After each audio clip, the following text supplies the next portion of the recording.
Tov, good morning. We continue with our 3-minute daily dose of Torah. What's the deal with egg matzah? Can you eat egg matzah or not?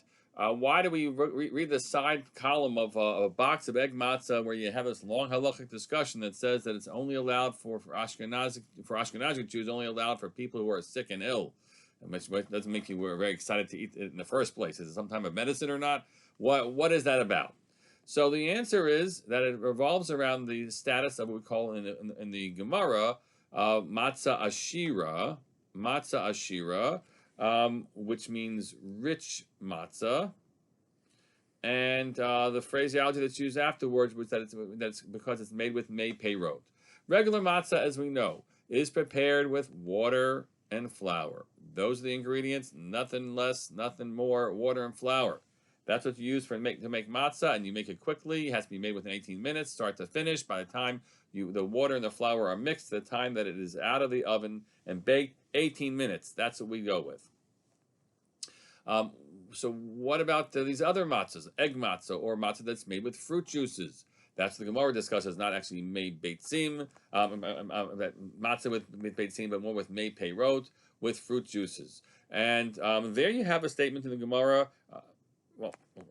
Clarify two things. The Gemara says, it quotes Rish Lakish, who says that if it ferments, you're not held accountable for the punishment of karet.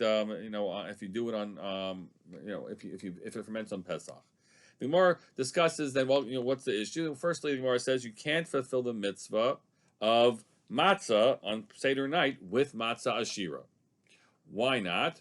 So first, the Gemara suggests actually an important homiletical but essential discussion about matzah ashira. Namely, the Torah describes that the matzah that you eat at the Seder and matzah in general is called lechem oni. Lechem oni. The primary interpretation of that phrase, lechem oni, means the bread of poverty, poor man's bread. And so the Gemara contrasts in this first response the Gemara offers lechem matzah ashira to lechem oni. If it's got other juices in it, it's considered to be fancy matzah bread, and that's why you can't use it for the Seder. And because of that, whatever can't be used for the Seder doesn't have the rule of chametz to it. Doesn't have the rule of chametz to it, no matter what happens in terms of fermentation process. The Gemara then says, as it moves on, a different answer, which seems to be the explanation for this is all in teaching of Rish Lakish. Hi, time of Rish Lakish mishum tahabi luhu mei peirot umei peirot ein machmitzin. It is these matzahs are made with fruit juices, and fruit juices don't make chametz.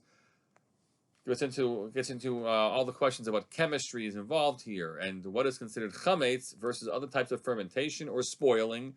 It's not spoiled; it's quite edible, but it's not called chametz. Chametz is a process that happens only with water and flour, not with mei peirot. That does not entail chametz making. There might be other fermentation, but not the type that Torah describes as being forbidden. In which case, you can't use it for the mitzvah of the Seder. But that sounds like, on the other hand, you should be able to eat this because it's not chametz stick. So we'll continue with this, God willing, tomorrow. Have a great day.